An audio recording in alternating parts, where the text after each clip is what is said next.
Hello guys, कैसे हैं आप सब लोग। आज हम यादवेंद्र शर्मा जी के उपन्यास खून का टीका के बारे में बातचीत करेंगे, जो कि सेकंड ग्रेड के सिलेबस में भी है। ये उपन्यास बड़ा ही रोचक है। इसको पढ़ने से हमें बहुत अच्छी अच्छी जानकारी मिलेगी। यह उपन्यास चित्तौड़ के राणा हमीर के जीवन पर आधारित है। राणा हमीर के जीवन की कुछ घटनाएं बड़ी विवादास्पद है। यादवेंद्र शर्मा जी के अनुसार उन्होंने भरपूर सच्चाई के साथ उन घटनाओं का चित्रण करने का प्रयास किया तथा सभी इतिहासवेताओं के वर्णन के सत्य को ग्रहण करने की चेष्टा की है। अनंग सिंह, पवन सिंह और शेरा मेरा काल्पनिक चरित्र है। हालांकि हमीर के पास ऐसे कई योद्धा थे, पर उनके सही नाम न मिलने पर हमने इन चरित्रों की उन्हीं के आधार पर काल्पनिक सर्जना कर दी। उपन्यास में तत्काल की प्रभावशाली घटनाओं का वर्णन आज के पाठकों, छात्रों और देश की भावी पीढ़ी के सामने कुछ नए प्रश्न रखेगी कि प्राचीन भारत के महान शासक अत्यंत दूरदर्शी थे और आज का जिन साधनों से देश का पुनर्निर्माण हो रहा है वह पहले भी यहाँ प्रचलित थे। मुझे बलिदान दो, मुझे बलिदान दो, एक परिचित सी ध्वनि सिसोदिया वंश के स्वाभिमानी एवं धर्मपरायणी एक लिंगेश्वर दीवाना राणा रतन सिंह के विश्वसनीय योद्धा सामंत लक्ष्मण सिंह लाखा के कर्णकुहरों में ध्वनित प्रतिध्वनित हुई। वे उन्मत्त हो उठे। अपने कक्ष में जहाँ वे रात्रि के नीरव निस्पंद क्षणों में मेवाड़ की विकट समस्याओं में उलझे निद्रा की आराधना करने आए थे, एक परिचित ध्वनि में पुनः उलझ गए। दीपक उनके सज्जित कक्ष में ज्वलित थे। मखमली सैया पर वे अर्धशायित थे। अभी उन्होंने लंबी अचकन और धोती पहन रखी थी, जो हिमसी श्वेत थी। बाहर एक प्रत्यय हाथ में खड़क लिए पहरा दे रहा था। मुझे राजबलि चाहिए। लाखा उठ खड़े हुए। उन्मादग्रस्त प्राणी की भांति उन्होंने कक्ष को देखा। कोई नहीं था। उनके गढ़ के बाहर कोई श्वान लंबे स्वर में भौंक उठा। पवन का तीव्र झोंका वातायन से आया और दीपक की लो लील कर चला गया। लाखा के अग प्रत्यग से पसीना छूट गया। उन्होंने आकुल हो कुछ बोलना चाहा, तभी झोंके के भयावह हिलोरे आने प्रारंभ हो गए। उनका कांपता स्वर उन हिलोरों में इस भांति लुप्त हो गया जिस तरह पगली के अट्टहास में सर्वसाधारण का स्वर खो जाता है। प्रचंड तिमिर, भयानक शांति। मुझे रक्त चाहिए। लाखा ने देखा, कुल देवी साक्षात उनके समक्ष खड़ी है, विकराल मुद्रा और विशाल रक्तिम नेत्र। लाखा का सारा तन जड़ हो गया। चित्तौड़ की रक्षा चाहते हो लाखा, तो मुकुटधारी राजपुत्रों का बलिदान दो। अपने आप को महाराणा के लिए बलिदान कर दो। छेवी अंतर्ध्यान हो गई। करुणा सिसकियाँ एवं घोर तिमिर देखकर सेवन ने कक्ष में प्रवेश किया और उसने पुनः प्रकाश किया। लाखा जी को अचेत देख वह भयभीत हो उठा और शीघ्रता से वह वहाँ से भागा। लाखा जी बाहर पुत्रों के गौरवशाली पिता थे। सभी पुत्र पराक्रमी और त्यागी, महाराणा के लिए सर्वस्व बलिदान करने वाले। ज्येष्ठ पुत्र अरसी ने आकर अपने पिता को संभाला। उपचार किया गया। थोड़ी देर में उनका चेतना लौटी। वह अरिय भरी दृष्टि से अरसी की ओर देखकर बोले, अरसी, विगत समर में 8 सहज वीरों के प्राणों की आहुति से माँ की प्रचंड तृष्णा शांत नहीं हुई है। वह मुझे बार बार कहती है, जब तक राजमुकुटधारी राजकुमार चित्तौड़ के रक्षार्थ सम्राग्नि में सुहाना होंगे, तब तक सिसोदिया वंश का प्रचंड मार्तंड यवन के कोप रूपी बादलों से मुक्त नहीं होगा। अरसी कुछ बोले कि अजय सिंह व अन्य पुत्रगण दास दासियों भी आ गए। सभी लाखा के चारों ओर बैठ गए। एक भृत्य इत्र की सुगंध वातावरण में फैला रहा था। कुछ दासियां मोर पंख के बने पंखों से हवा कर रही थी। सज्जित कक्ष की प्राचीरों पर लटकती तलवारें दीपकों का तीव्र प्रकाश दीप्त हो उठी। क्षणिक गंभीर मौन छाया हुआ था। अरसी गंभीर स्वर में बोला, आपको भ्रम हो गया है पिताश्री। नहीं अरसी, केवल आज नहीं, सदा माँ मुझसे बलिदान मांगती रहती है। अरसी, तुम नहीं जानते, भगवती की आज्ञा को पूर्ण नहीं किया गया तो मेवाड़ जलकर भस्म हो जाएगा। यवन में मेवाड़ियों की मान मर्यादा को ध्वंस कर हमारे गौरव के चिन्ह तक मिटा देंगे। लाखा के सारे पुत्र मौन हो गए। अब वह गांव तकिए के सहारे बैठते हुए बोले, खिलजी चित्तौड़ को विजयी करके ही सांस लेगा। राणा जी अब शक्तिहीन हो गए हैं। निरंतर को यह घेरा हमारे लिए भूख प्यास का कारण बन गया है। चित्तौड़ के महाबली अपना शौर्य दिखाकर स्वदेश अनुराग का भी उदाहरण छोड़ गए हैं। इतना विपुल बलिदान लेकर भी विजयश्री हम पर प्रसन्न क्यों नहीं है? तुम नहीं जानते मेरे पुत्रों, इस शोकातुर वातावरण में रात्रि के नीरव निस्तब्ध क्षणों में माँ का विकराल मुख मुझे कहता है, मैं भूखी हूँ, मैं भूखी हूँ। आप शांत रहिए ठाकुर साहब। लेकिन लाखा शांत नहीं रहे। वे तंद्रिल्ला अवस्था में आतुर व उद्विग्न होकर चौंक उठते और आतंकित दृष्टि से यत्र तत्र देखकर कह उठते, चित्तौड़ के भविष्य की रक्षा करनी है तो माँ को बलि दो। संपूर्ण रात्रि इसी तरह व्यतीत हुई। प्रभात हुआ। महाराणा के सम्मुख लाखा जी हाजिर हुए। समस्त सामंत व सरदार उपस्थित थे। लाखा जी ने अपनी बात पुनः दोहराई। अस्त्र शस्त्रों से सज्जित चित्तौड़ के सारे वीर स्तब्ध से खड़े थे। लाखा जी कह रहे थे, चित्तौड़ के सम्मान को बचाना है तो देवी के वचनों का पालन किया जाए। देवी ने मुझे स्वप्न में कहा है कि मैं राजबलि चाहती हूँ लाखा। जब तक राज मुकुटधारी राजकुमार मेवाड़ की रक्षार्थ रणभूमि में उत्सर्ग नहीं होंगे तब तक मेवाड़ पर शत्रुओं का आक्रमण होना बंद नहीं होगा। राणा रतन सिंह जी बोले, यह भ्रम भी हो सकता है। भ्रम नहीं है एकलिंगेश्वर जी, दीवान जी, यह सत्य है। वीरों के स्वप्न सत्य में सदा परिणित हो आए हैं। हमारे धर्म में अपने कुल देवी में आस्था और विश्वास है। यह भ्रम भी है तो कितना गौरवमय भ्रम है। जो व्यक्ति अपनी जननी जन्मभूमि के लिए उत्सर्ग होगा वह कितना भाग्यवान कहलाएगा। आज हमारे समक्ष एक ही जलता प्रश्न है, मेवाड़ की रक्षा। दरबार के अंतिम छोर पर अरसी बैठा था। निरंतर 3 रात दिवस से वह चिंतित था। उसके पिताश्री निरंतर एक बात पर अड़े हुए हैं। उनके कथन में गहरी आस्था है। क्या पता उनकी कल्पना सत्य का आधार लिए हुए हो। क्या पता पिताश्री का आग्रह में प्रभु का कोई आदेश हो। आस्तिक संस्कारी अरसी के मन में निष्ठा जागी। पिताश्री के निरंतर आग्रह ने उसके अंतराल में विश्वास जगा दिया। अरसी ने अभिवादन करके अपने पिता के स्वप्न को बल प्रदान किया। वह समर्थन करता हुआ बोला, राणा जी, पिता के वचनों पर गौर करें। हम सब ईश्वर पर बड़ी आस्था रखते हैं, अतः हमें इसके कथन को व्यर्थ या स्वप्न समझकर सर्वथा निर्मूल नहीं समझना चाहिए। आज मेवाड़ के चारों ओर विपत्तियों के बादल मंडरा रहे हैं। इस अवसर पर हमें देवी देवताओं को सर्वोपरि सत्य मानकर नए ढंग व नए उत्साह से युद्ध का श्री गणेश करना चाहिए। राणा जी सिंहासन से एक क्षण के लिए उठ खड़े हुए। अशांति जनित म्लान मुख को एक पल के लिए दोनों हाथों की हथेली में छुपाकर वह दीर्घ विश्वास छोड़कर बोले, कुछ समझ में नहीं आता। सिंहासन के दोनों ओर 2 सेवक मयूर पंखों के पंख जल रहे थे। 4 अधिकारी विस्मय विभुक्त से बैठे थे। लाखा जी पुनः खड़े हुए। पंक्तिबद्ध पदानुसार बैठे वीरों के मध्य एक चक्कर लगाकर वे गंभीर भारी स्वर में बोले, मैं झूठ नहीं बोलता राणा जी, मैं देवी का सच्चा भक्त हूँ। उसने जब कभी मुझे स्वप्न या प्रत्यक्ष में दर्शन दिए, किसी प्रयोजन को लेकर ही दिए हैं। वह प्रयोजन सत्य के आधार से हीन नहीं होता है। हमारे अनेक सूरमा इस रण के काम आ चुके हैं। दिन प्रतिदिन हमारी शक्ति क्षीण होती जा रही है। इस पर भी हमने देवी की आज्ञा का पालन नहीं किया, तब हमें भीषण परिणाम से टकराना होगा। लाखा जी अपने आसन पर आकर बैठ गए। सारे दरबार में सन्नाटा छाया रहा। चित्तौड़ के विशालगढ़ के चतुर्दिक खिलची के अपार सेना पड़ी थी। अलाउद्दीन रूपाशक्ति के वशीभूत होकर पद्मिनी को लेने के लिए अपना सारा रण कौशल चित्तौड़ हत्याने में लगा रहा था। एक अन्य सरदार ने उठकर कहा, लाखा जी झूठ कहते हैं। और देखते देखते लाखा जी की बात को सबका समर्थन प्राप्त हो गया। माँ को राजबलि दी जाएगी, इस पर सबका एक मत हो गए।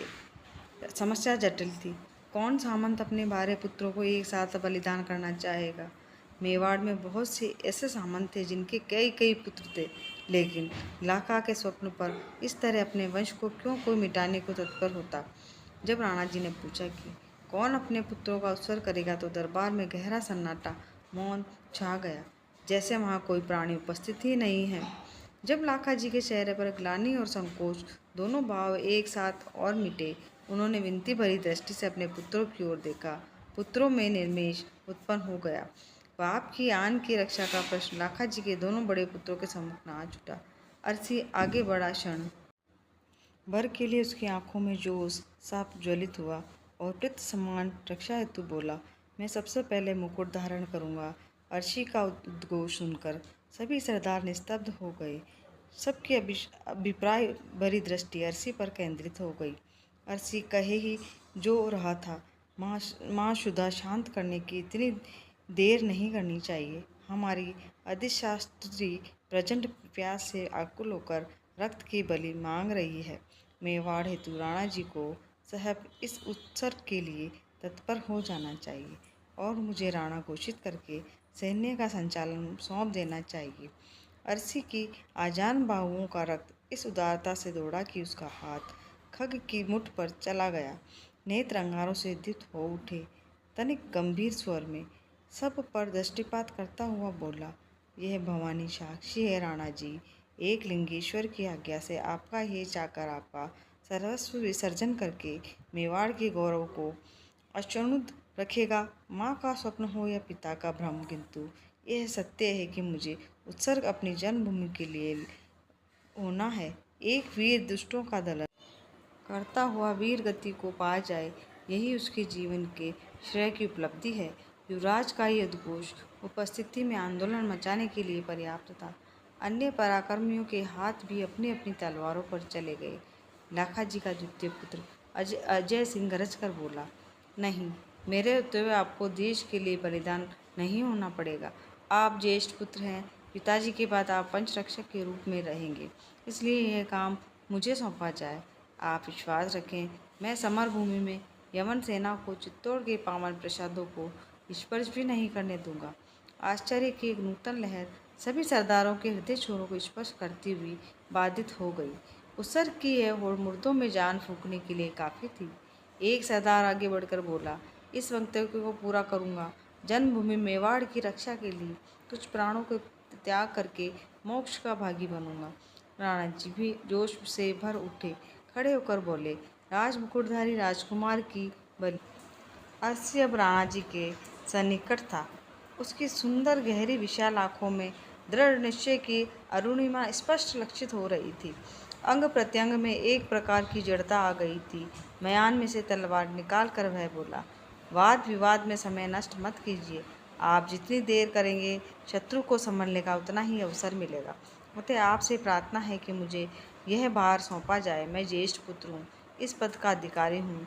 आपको मेरी शक्ति का परिचय भी है, फिर भी बप्पा रावल का यह मुकुट मुझे पहना दिया जाए, सिसोदिया कुल के सूर्य को सौंपा जाए, मुझे मेवाड़ की मान मर्यादा की रक्षा दी जाए।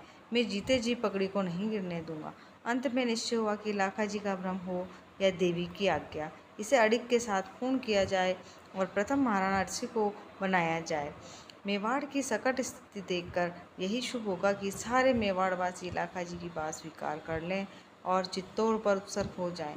पता नहीं इसका स्वप्न न हो उत्सर्ग हो जाए, पता नहीं उनका यह स्वप्न न हो, देवाज्ञा हो।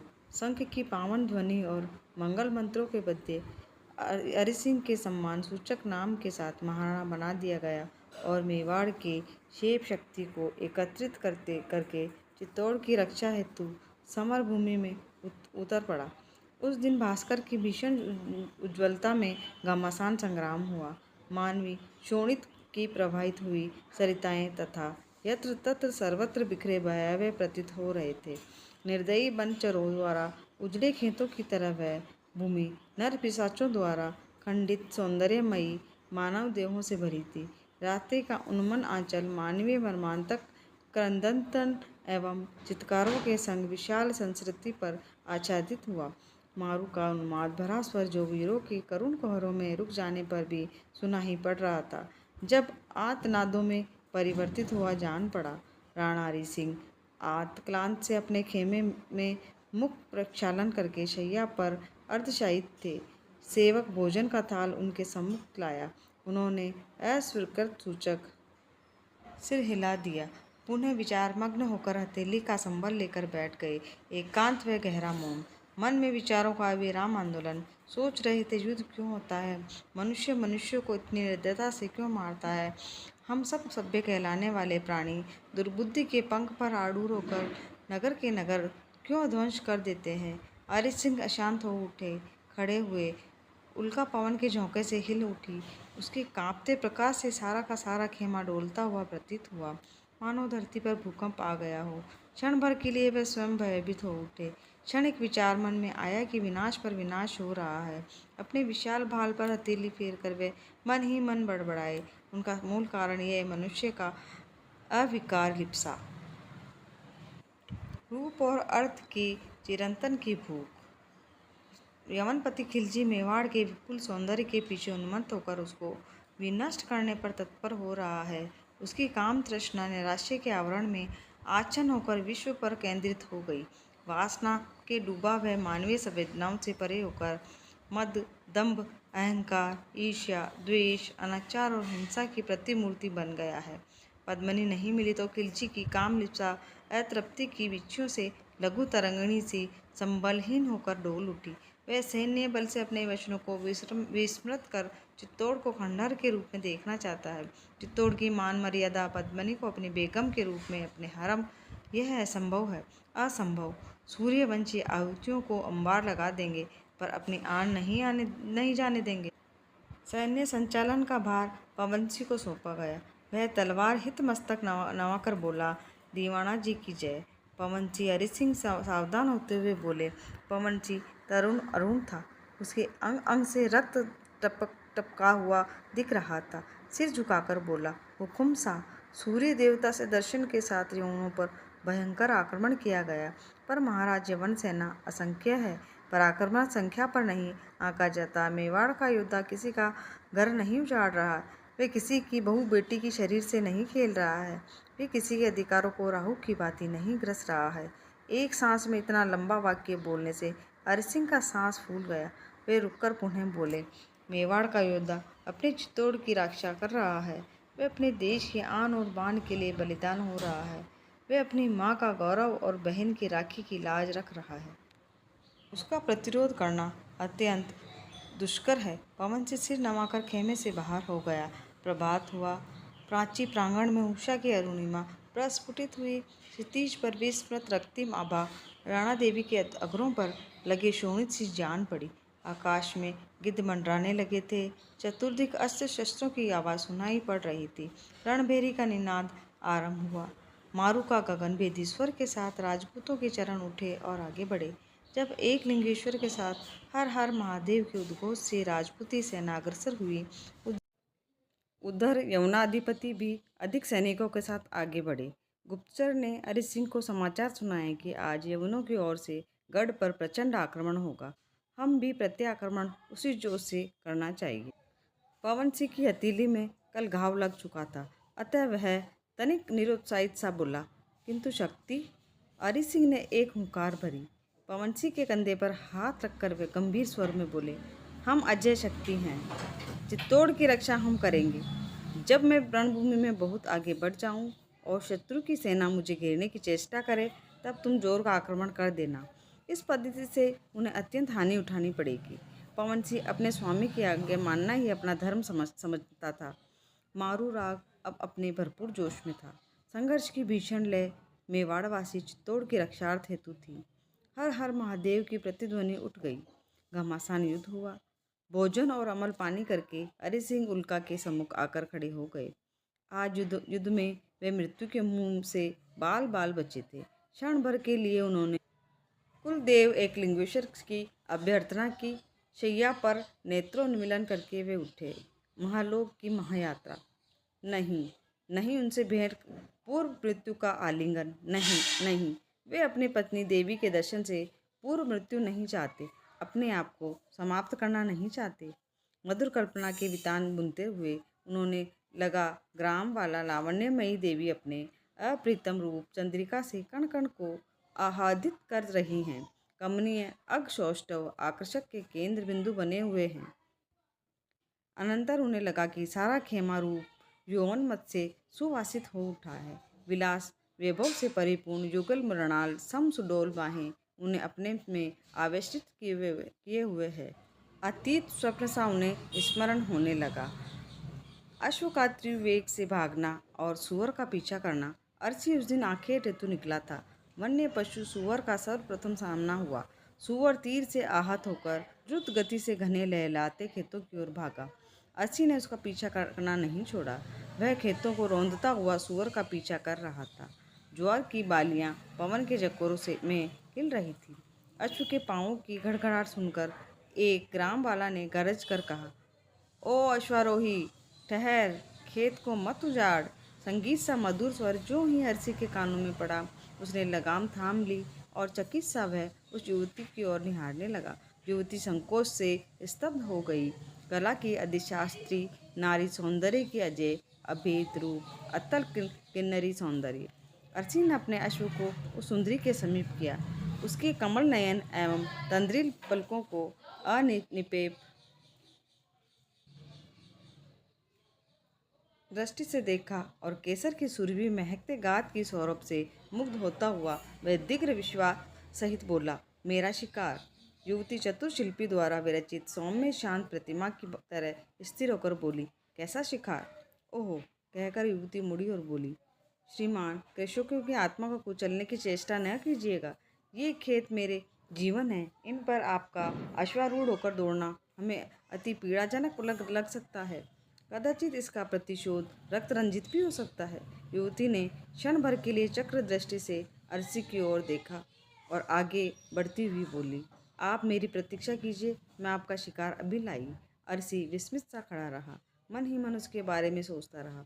तभी वह युवती उस सुअर को रज्जू से बांधकर ले आई।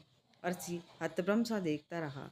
युवती ने अर्ची की ओर देखा, फिर विनत हो उसने अपनी गर्दन झुका ली। उसके मुख पर सौम्यता झलकने लगी थी। तुम बड़ी वीर हो, क्या आपसे भी? युवती अपने पीछे एक मुक्त अट्टहास छोड़ गई।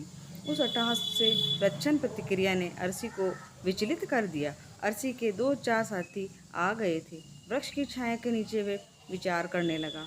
अर्ची बार बार वार्तालाप में प्रसंग रहित प्रश्न पूछ लिया करता था। उसके एक साथी ने अप्रत्याशित पूछा, क्या बात है अर्ची, तुम खो क्यों जाते हो? नहीं नहीं, खेतों में गीत की मादक ध्वनि आने लगी थी। कृषक कन्याएं अलंकारों की भांति धूप में झलकाती रंग बिरंगे वस्त्रों से सज्जित एकाग्र होकर गा रही थी। तब ये अश्व हिननाकर उछला। अर्ची ने भागकर देखा कि उसके मित्र के अश्व की एक टांग में चोट आ गई है। उसके साथ ने तुरंत अपनी पगड़ी में घोड़े की टांग को बांधा। इधर उधर देखा तो वही युवती अपने आरे आती हुई दिख पड़ी। इस बार वह उदास थी। अर्ची ने अपने मित्र से कहा, यही है वह युवती? युवती ने विनीत स्वर में कहा, मैं आपसे क्षमा मांगती हूँ श्रीमान, पक्षियों को उड़ाने के लिए गोफन चला रही थी। उसके एक कंकर से आपके अश्व की एक टांग।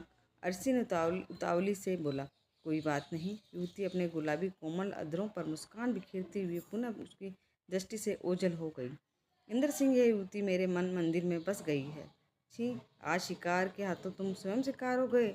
एक जोर का अट्टहास उस वन में गूंज पड़ा।